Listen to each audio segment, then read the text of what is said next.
O livro de hoje é da premiadíssima, da maravilhosa Chimamanda Adichie, a nigeriana que está revolucionando o mundo da escrita e que está apresentando a África para o mundo todo, né? Não só ela, mas também ela. Confira com a gente que você não vai se arrepender.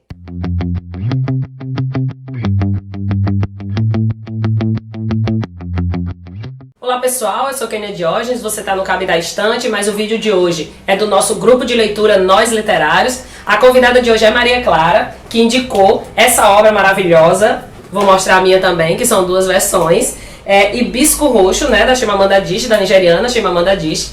Ela, como eu disse na abertura, é uma autora muito premiada e que também está sendo muito conhecida no mundo todo pelas suas escritas, né, pelas suas obras. Ela também é uma mulher ícone, né, representante do feminismo negro no mundo. Ela já escreveu obras, né, como Sejamos Todos Feministas, Como Educar Crianças Feministas, O Perigo de uma História Única, coletânea de contos no seu pescoço. Assim, a bibliografia é imensa, né? Chimamanda é uma grande escritora que está se destacando no mundo afora. Exatamente. E ela, vale lembrar que ela nasceu na Nigéria em 1977 e foi aos 19 anos para os Estados Unidos, né? E como Maria Clara vinha me lembrando na nossa, antes de começar o vídeo, ela é uma autora nigeriana que escreve em inglês, né? Que talvez por isso a abertura da obra dela tenha sido maior para o mundo. Mas enfim, vamos para o resumo da obra, que eu sei que é isso que vocês querem saber. Maria Clara, faça aí de que trata esse livro? Conte aí pra gente. Bom, Hibisco Roxo, né, é um dos primeiros romances da Chimamanda, e assim, ela é uma história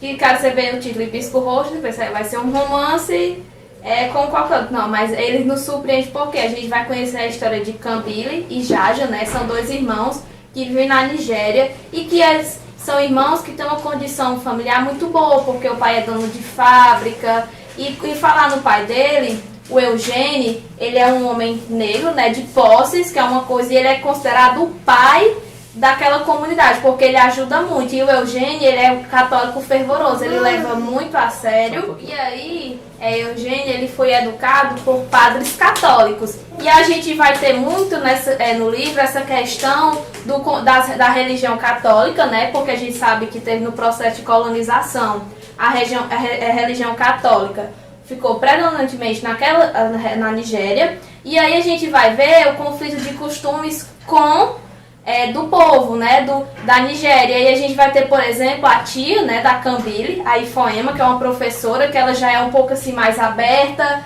Vamos ter o avô deles, né, que ele é considerado pagão, né, porque ele segue as tradições. Então a gente vai ter no livro muito essa questão do conflito. E aí a gente vai ver, por exemplo, Kambili, ela acaba sendo uma menina muito retraída por causa desse conservadorismo na sua educação. Ela foi educada, como eu disse, num lar católico, onde o seu pai, então, ele preza pelo aquele tradicionalismo, né? Inclusive, no decorrer do livro, a gente vai ver que isso fica um pouco extremo, pelo modo como ele trata os filhos, porque tem rotina para tudo. E Kambili, ela vai ver, tem um conflito até pessoal, quando ela vai para casa da sua tia Ifoema, que ela vê um ambiente muito mais aberto. São pessoas que são católicos também, mas de certa forma muito mais livres para viverem a sua religião. E a gente vai ter esses dois extremos, a apresentação de um catolicismo muito mais conservador, que foi com que o pai de Kambili foi educado, com o catolicismo mais,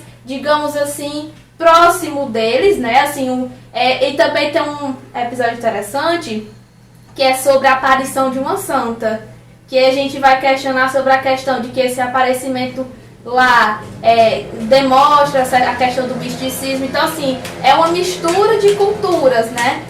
E a gente vai ver que a questão o conflito entre Kambili, ele vai se discorrer durante toda a história. Essa obra, de fato, ela é muito interessante, né, por tudo que Maria Clara está dizendo. E ela, assim, ela remexe com a gente, ela dá uma agonia, uma raiva. E também, a outra coisa que eu, particularmente, né, como professora de geografia, acho muito interessante é a história da Nigéria que está ali por trás, né? Como a Nigéria sofreu com os golpes militares, né? O momento que a história se passa é o momento em que a Nigéria sofre um dos muitos golpes militares. E aí a falta de gás, a falta de combustível, a falta de os professores entrando em greve. E então essas pessoas de nível superior, né, de maior condição escolar, no caso, elas acabam indo embora da Nigéria, né, procurando melhores condições de vida. Por mais que ao chegar nos Estados Unidos as condições de vida não sejam tão boas assim para esses imigrantes, ainda assim é melhor do que viver na Nigéria nessa situação. Então essa foi uma parte que eu achei assim super interessante, para além dos embates culturais e da trama pessoal de cada um dos personagens, que é muito interessante. Né? Cada um deles tem um conflito pessoal, né? O Eugene, que é o pai, tem um conflito pessoal que é religioso. A Cambile e o Jaja, ou Jaja, sei lá, eles têm um conflito pessoal de viver com esse pai opressor.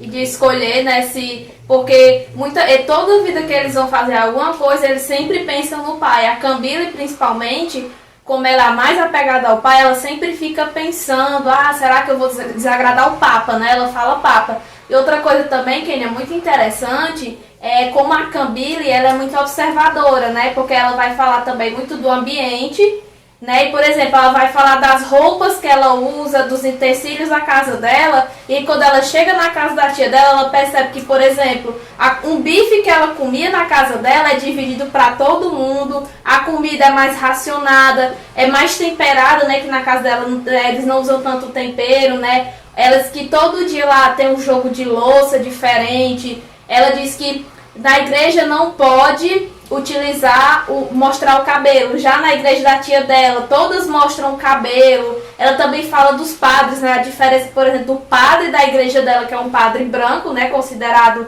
ortodoxo, e do padre da igreja da tia dela, né? Que ela tem esse envolvimento assim mais próximo, de mostrar que ele é mais humano. E, por exemplo, na casa da tia dela também, que ela tem a prima, né? Que mostra a prima dela, que tem mais ou menos a mesma idade. Como elas têm vidas completamente diferentes, né? E às vezes gera um conflito, né? Porque a prima vê que ela tem muitas condições, mas percebe que ela não usufrui da maneira que poderia, né? Por causa do conservadorismo do pai, porque ele tem uma vida muito regrada. Então é assim, a gente vai ver, como Kenia falou, esses conflitos. Aí ela vai falar, o que é interessante nessa obra é que ela perpassa por todos os personagens, inclusive o próprio personagens que não são nomeados, mas como pessoas que vivem, né? A comunidade também é falada, né? São, por exemplo, nas festividades de Natal, que eles vão lá para pegar comida. Então, assim, ela perpassa por todo o ambiente, não só na parte física, mas também na parte humana, que ela vai dizer, quando a Cambile vai no centro e vê, aí ela também fala sobre a questão dos ambulantes, né? Das crianças vendendo, ela vendo que as crianças da idade dela passando fome, pedindo esmola. Então, assim, ela mostra esses extremos, ela não mostra só a parte bonita, digamos assim. Sim, com certeza. E uma coisa que a gente discutiu no nosso encontro, né, foi a questão do título. Teve gente que não gostou, achou que o título, ele, por mais que tenha a simbologia, o hibisco roxo, ela é uma flor, né, que vai aparecer na obra, de algum modo. Alguns do grupo consideraram que o título ele não reflete o cerne, o sentimento da obra, né? Eles acharam que o hibisco roxo na obra é bem coadjuvante. Eu achei bem legal, eu gostei assim dessa. Eu gosto de títulos assim que não entregam.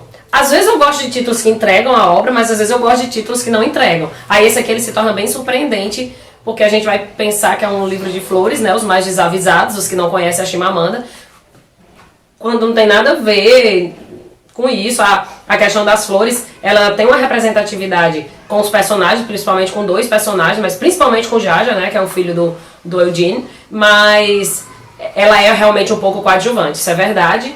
E aí vocês decidem o que vocês acharam do título. E Maria Clara, qual o motivo? Por que você indicou essa obra para o grupo? Bom, eu ganhei esse livro de presente, né, de uma amiga, que a gente gosta muito. Eu já tinha lido, né, Sejamos Todos Feministas, como educar crianças feministas, e como O Perigo de uma História Única, e eu não tinha lido um romance dela, aí a minha amiga me deu, aí tava lá na minha estante, pronto, vai ser um momento que eu vou ler e vou indicar pro grupo. Então foi assim, foi uma indicação que eu fiquei, será que eles vão gostar? Porque a gente vai nas cegas, a gente não sabe, como eu também não tinha lido, mas eu realmente me surpreendi com a obra. Eu esperava um livro espetacular, mas ele superou todas as minhas expectativas, porque ele é um livro assim que você vai lendo e quando você vai ler, como quem fala, é angustiante, né? Porque a gente se sente na aflição da personagem, mas é um livro assim que realmente vale. E assim, é um livro que também a gente pode ler para desmistificar muitos estereótipos que a gente tem daquela região, né? Eu Sim. comecei a ter um contato Certeza. maior com literatura, tanto africana em língua portuguesa e a Chimamanda em literatura em língua inglesa, porque eles vão realmente falar sobre o local deles, mas a gente está ouvindo de nativos, a gente não está vendo assim de pessoas de fora, e a gente vê muito reflexo do que foi a colonização. Então, por exemplo, quando ela fala sobre a questão do catolicismo, ela também, por exemplo, a questão do idioma, né, que eles falam inglês, mas tem um idioma que é o Igbo, né, que eles falam, e eu, por exemplo, o pai dela não fala Igbo, porque é uma forma dele meio que tá saindo do tradicionalismo do catolicismo, né, então ele fala sempre em inglês. E é o pai dela também, que quando vocês forem ler, aliás, os personagens, eles são bem, tem as suas dualidades, Suas né? complexidades, né? Exatamente, eles têm assim, você vai ver quando, porque não é assim um personagem que você vai ler e ele tem todo aquele temperamento durante o... Não, você vai surpreendendo porque cada um vai mostrando, né?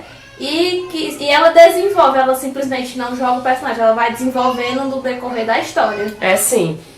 Na verdade, eu já tinha lido esse livro há 2 anos. Eu tinha até gravado um vídeo pro canal, mas foi bem naquela época que eu gravei 3 vídeos e o canal deu uma pausa. Aí eu não editei nem nada, enfim. Mas aí foi uma excelente oportunidade, não só para reler, como para debater, que é um livro que deve ser debatido. E tá aqui agora gravando essa resenha com Maria Clara fazendo assim uma explanação espetacular, né, com propriedade, porque não é o primeiro livro dela que ela lê. Então, enfim, eu quero aqui agradecer, né, sua presença na gravação do vídeo. Então, obrigada, Maria Clara, por ter vindo, né, aparecer, presenciar e florear nosso canal, tanto com a sua presença, como com a indicação dessa obra maravilhosa. Bom, Kenny, eu que agradeço, né, principalmente agradeço ao grupo, né, porque assim, acho que é muito importante, nessa quarentena a gente começou a ler, a gente foi passeando por diversos gêneros, né? E também de vencer um pouco a timidez, né, na frente das câmeras. E eu estou muito feliz de estar aqui falando desse livro hoje. Então é isso, vamos dar um tchau pra galera. Siga a gente nas redes sociais, tanto no grupo do Cabe na Estante, no YouTube e no Instagram, como a página do Nós Literários também, que tem no Instagram. Então siga todo mundo, vai ficar aqui todas nossas redes. E até a próxima. Tchau, tchau.